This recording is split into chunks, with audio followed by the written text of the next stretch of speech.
안녕하세요, 가치남입니다.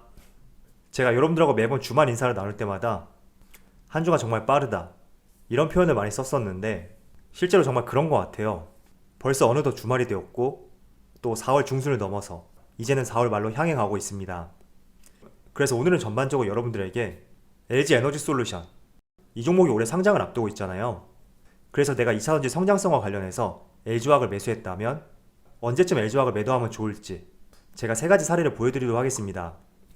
그리고 두 번째는 상대적 박탈감. 우리는 무엇이든 할 때마다 타인하고 비교를 많이 하잖아요. 그래서 여기에 대한 저희 생각을 한번 말씀을 드려볼게요. 자, 먼저 차트를 한번 늘려보겠습니다. 자, 지금 보시는 종목은 유유제약 우선주거든요. 그런데 이 종목을 보시면 7,500원이었던 주가가 25,800원까지 일주일 사이에 3배의 상승이 나왔습니다. 제가 지금 예시로 든 이 종목 같은 경우에는 관심 가져보고 매수하자 이런 의견은 아닙니다. 단지 단기간에 상승이 나왔기 때문에 하나의 예시로서 말씀을 드리는 것이니까 조금은 참조가 되었으면 좋겠습니다. 자, 만약에 여러분들 주변에 직장 동료, 친구, 그 누가 됐던 주변 지인이 이 종목을 매수해서 단기간에 3배의 상승이 나왔다. 그럼 어떤 기분이 드시나요? 물론 어떤 분들은 나는 왜 이 종목을 매수하지 않았을까 아쉬워하는 분들도 계실 거고 또 부러워하는 분들, 배 아파하는 분들 상당히 많을 거예요. 그런데 저는 솔직한 심정으로 아무 감정이 안 들거든요. 주변 지인이 3배의 상승이 나왔던 10배의 상승이 나왔던 저한테는 크게 중요하진 않습니다. 자, 그렇다면 수익률이 아니라 수익 금액으로 얘기를 해볼게요. 또 주변에 아는 지인이 어떤 종목을 투자해서 1억의 수익을 발생시켰다. 저도 이 경우도 마찬가지로 아무런 감정이 없습니다. 자, 첫 번째는 수익률이고 두 번째는 수익 금액이죠. 주변에 어떤 지인이 수익률이 높다던가 혹은 수익 금액이 많다던가 저는 여러분들 전혀 부러워하지 말자 이 말씀을 드리고 싶습니다. 그렇다면 어떤 사람을 부러워해야 되냐? 저는 개인적으로 주식을 통해서 수익률이 높거나 수익금이 많은 사람, 그런 사람들보다 수익률과 수익금은 적더라도 꾸준히 수익을 낼 수 있는 사람, 그런 사람들을 정말 대단하다 생각하고 있거든요. 왜냐하면 잘 생각해 보세요. 한 달, 두 달, 조금 길게는 1년, 이 기간 내에서 여러분들이 어떤 종목을 투자했을 때 이 많은 수익률, 어쩌다 한두 번쯤은 경험할 수가 있습니다. 작년만 하더라도 3배 이상 나온 종목들이 상당히 많거든요. 자, 그리고 수익 금액. 내가 시드가 많다면 조금만 수익이 발생이 되어도 수익 금액은 크게 늘어날 수밖에 없겠죠. 자, 그런데 여러분들이 매달 그리고 매년 꾸준히 수익을 낼 수 있느냐, 이 두 가지 조건과 비교해서 한번 생각해 본다면 저는 이 경우보다 이 경우가 더 어렵다 이렇게 생각하고 있습니다. 자, 그래서 비트코인도 같은 맥락에서 말씀을 드릴 수가 있죠. 제가 지난번에 여러분들에게 만시간의 법칙에 대해서 말씀을 드렸습니다. 어쩌면 만시간의 법칙도 꾸준한 수익률과 연결이 될 수가 있거든요. 그래서 여러분들이 비트코인을 하던 파생상품을 하던 혹은 단기 투자를 하던 어떤 것을 하든 상관이 없지만 지금 당장의 수익률, 지금 당장의 수익 금액 이런 점들보다는 어떻게 하면 앞으로도 꾸준하게 내가 수익을 낼 수 있을까 여기 한번 집중을 해보시고 항상 고민을 해보셨으면 좋겠습니다. 그래서 제 의도를 정리해서 말씀드리면 여러분들 주변에 어떤 사람들이 수익률과 수익 금액이 높다 전혀 불화할 필요가 없고 우리가 정말 궁극적으로 추구하는 것은 높은 수익률과 많은 수익 금액보다 꾸준한 수익이다. 이게 훨씬 중요하다. 저는 이런 말씀을 드리고 싶습니다. 자, 그래서 이런 말이 있잖아요. 내가 정말 아무것도 모르는 상태에서 주변 지인 추천으로 매수를 했는데 운 좋게 큰 수익이 났다면 그 종목만 매수하고 주식을 하지 않을 거라면 좋은 선택이 될 수가 있습니다. 그런데 앞으로도 장기적으로 할 거라면 저는 오히려 마이너스가 될 수 있다. 이런 생각을 하고 있거든요. 그래서 앞으로도 여러분들 주식을 할 때 높은 수익률을 쫓던가 혹은 내가 시드가 적으니까 시드를 조금 더 키워서 해야겠다. 이런 생각을 갖는 것보다 어떻게 하면 1년, 5년, 10년 단위로 봤을 때 꾸준히 수익을 낼 수 있는지 여기에 대해서 계획을 세워보시고 집중을 해보셨으면 좋겠습니다. 저도 그래서 이쪽으로 어떻게 하면 더 꾸준히 수익을 낼 수 있을까 여기에 항상 집중을 하고 있거든요. 그래서 조금 더 적절한 매수 위치는 어떻게 잡을까, 또 이 재료를 어떻게 해석할까, 또 기관과 외국인의 수급은 어떻게 움직이고 있나 이런 다양한 점들을 체크를 하고 있습니다. 때문에 여러분들이 이번 달만 주식을 하고 말 것이 아니라면 어떻게 하면 내가 꾸준히 수익을 낼 수 있는지 항상 고민을 해보시면서 수익률이 적어도 상관이 없습니다. 이게 꾸준하다면 복리로 계산이 되어서 그 수익 금액은 크게 불어날 수가 있거든요. 그래서 꾸준한 수익을 내는 방법 한번 연구를 해보시고 여러분들 자신을 갈고 닦아보셨으면 좋겠습니다. 자, 정말 오랜만에 이번 주 들어서 LG 에너지 솔루션과 SK 이노베이션 이 두 기업 간의 합의건을 시작으로 조금의 2차전지 관련주들이 좋은 모습을 보여주고 있습니다. 자, 그런데 올해는 LG화학의 물적 분할로 생겨난 LG 에너지 솔루션 이 기업의 상장 시점이 있습니다. 아직 정확한 IPO 일정은 나오지 않았지만 제가 여러가지 기사를 살펴보니까 빠르면 8월달, 늦으면 하반기 이 기간 내 상장할 것으로 전망을 하고 있습니다. 자, 그렇다 보니 LG화학을 보유하신 분들이라면 아마도 매도 시점에 대해서 조금은 고민을 하고 계실 거예요. 그래서 제가 여러분들께 세 가지 사례를 보여드릴게요. 이 세 가지 사례를 보면서 한번 매도 시점을 잡아보시는데 도움이 되었으면 좋겠습니다. 자, 그런데 주식은 100%는 없기 때문에 내가 만약에 매도 시점에 대해서 어떠한 기준이 없었다면 조금은 참조가 될 수 있는 그런 내용으로서 한번 활용을 해보셨으면 좋겠습니다. 자, 첫 번째는 작년 7월 2일에 상장되었던 SK바이오팜. 이 종목은 작년 7월 2일에 상장이 되었고 그때 당시에 따상은 물론이고 무려 상한가가 3번 이상 나왔던 그런 경우가 있었습니다. 그런데 이 SK바이오팜의 모회사, SK지주사 같은 경우에도 SK바이오팜 상장 시점에 맞춰서 주가에 큰 변화가 있었거든요. 자, 지금 보신 종목은 SK이고요. 작년 여름 그 시점의 차트입니다. 여기 보시면 이때죠. 이때가 7월 2일 SK바이오팜 상장일이거든요. 그런데 주가의 흐름을 보시면 약 보름 전인 6월 16일 이때 최고점을 형성하고 나서 주가가 지속적으로 하락세가 나왔습니다. 즉 정리해서 말씀드리면 SK바이오팜의 지주사인 SK 지분 약 64%를 보유하고 있는데 SK바이오팜의 상장하기 직전인 보름 전 약 15일 전점에 주가가 최고치를 형성했었고 그 이후부터 주가의 약세가 이어졌다. 이렇게 첫 번째 사례를 볼 수가 있습니다.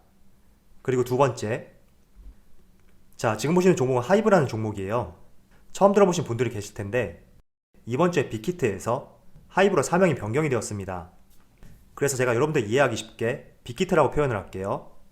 자, 빅히트 같은 경우에도 작년 10월 15일에 상장을 했고 이 종목과 비교해 볼 수 있는 종목이 바로 넷마블입니다. 넷마블 같은 경우에는 빅히트의 2대 주주이고 지분 약 20%를 보유하고 있거든요. 한번 차트를 볼게요. 자, 넷마블의 차트를 보시면 여기 장대 음봉 이때가 10월 15일이고 빅히트가 상장했던 당일입니다. 자, 그리고 앞서 9월 7일 이때를 보시면 넷마블이 최고점을 형성했던 하루거든요. 정확한 날짜 차이는 약 38일. 즉 빅히트가 상장하기 38일 전에 넷마블이 최고점을 형성했고 그 뒤부터 주가는 크게 밀리는 모습이 나왔습니다. 앞서 SK바이오팜은 약 보름 정도의 시간이 필요했다면 그 뒤에 상장했던 빅히트는 이보다 조금 길었던 38일이라는 시간이 필요로 했습니다. 자, 그렇다면 가장 최근에 있었던 세 번째, 마지막 사례를 보겠습니다. 자, 바로 SK바이오사이언스. 이 종목은 불과 한 달 전인 3월 18일에 상장을 했고 상장 이후부터 지금 주가가 크게 밀리고 있죠. 자, 그런데 SK바이오사이언스하고 우리가 비교를 해볼 수 있는 종목은 바로 SK케미칼입니다. SK케미칼 같은 경우에는 지금 보시는 SK바이오사이언스의 최대 주주이고 약 지분 98%를 보유를 하고 있습니다. 자, 차트를 볼게요.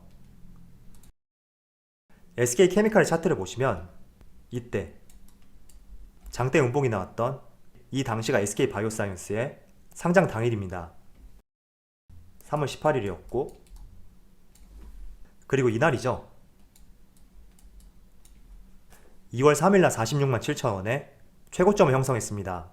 자, 그렇다는 것은 SK케미칼 같은 경우에도 SK바이오사이언스가 상장하기 직전인 약 43일 전에 주가가 최고치를 형성했고 그 뒤부터 좋지 못한 흐름이 이어지고 있다. 이렇게 볼 수가 있습니다. 자, 그래서 첫 번째 사례는 약 15일간의 간격이 발생되었다면 두 번째 사례는 38일이라는 시간이 필요했습니다. 그리고 세 번째는 43일. 과거에서 현재로 올수록 최고점을 형성하는 시기가 앞당겨지고 있다. 이렇게 볼 수가 있습니다. 자, 어떻게 본다면 많은 사람들이 과거 사례를 통해서 조금 더 빨리 매도하자, 이런 심리가 조금씩 반영되고 있다고 그렇게 볼 수가 있거든요.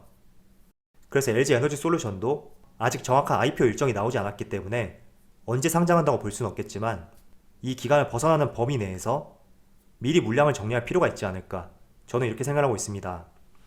자, 물론 LG 에너지 솔루션과 LG화학, 지금 앞서 보여드렸던 이 세 가지 사례하고 동일하다고 볼 수는 없습니다.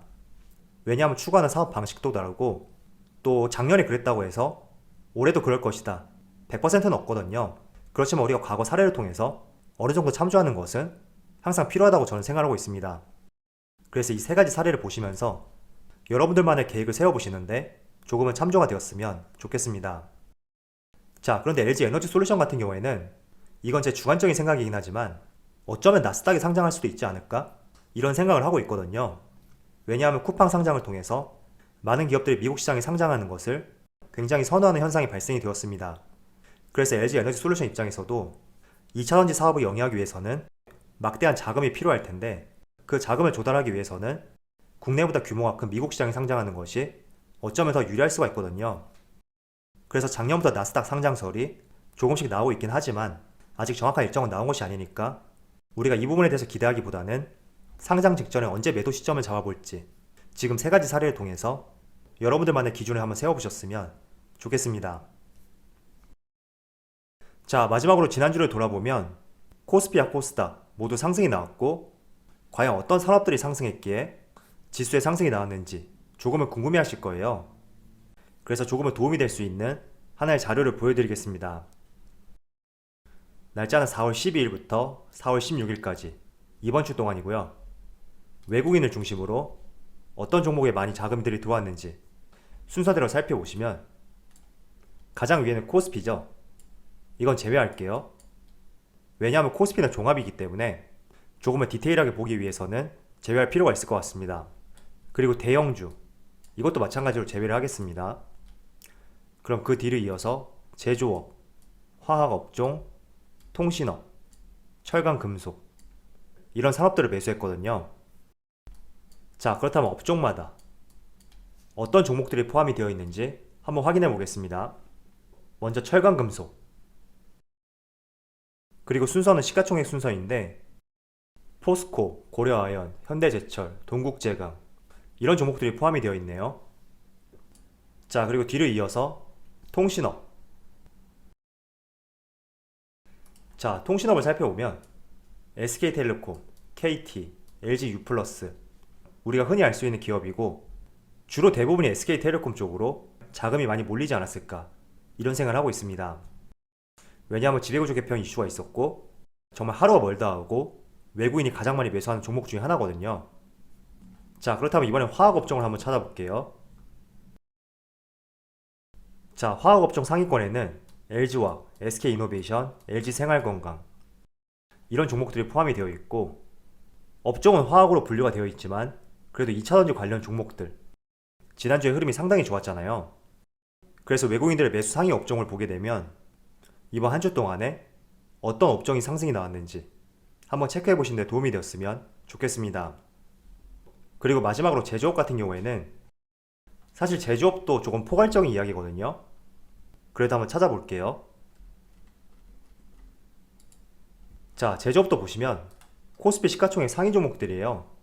그래서 실질적으로 화학업종하고 통신업, 철강금속, 이 세 가지 업종이 이번 주에 외국인이 가장 많이 매수한 업종이다, 이렇게 정리해 볼 수가 있습니다. 자, 그렇다면 기관을 살펴보면 기관은 주로 의약품 쪽으로 많이 매수를 했죠. 그리고 의약품 업종을 살펴보면 삼성바이오로직스부터 셀트리온, SK바이오사이언스, 신풍제약, 이런 종목들이 포함이 되어 있습니다. 실제로 삼성바이오로직스 같은 경우에는 이번 한 주 동안 기관과 외국인이 하루도 빠지지 않고 매수를 했습니다. 아울러 차트를 보더라도 지속적인 상승 흐름이 나오고 있거든요.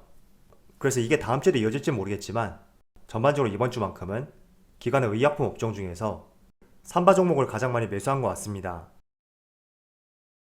자, 오늘은 순매수 상위 종목보다는 순매수 상위 업종 위주로 여러분들에게 보여드렸습니다. 그런데 내 종목은 상승하지 않았지만 반대로 지수는 상승이 나와서 과연 어떤 업종들이 상승이 나온 건지 궁금해하신 분들이 계시다면 이 자료를 보시면서 조금은 참조가 되었으면 좋겠습니다. 자, 그럼 오늘 영상도 마치도록 하고요. 언제나 여러분들 성공 투자를 기원하도록 하겠습니다. 감사합니다.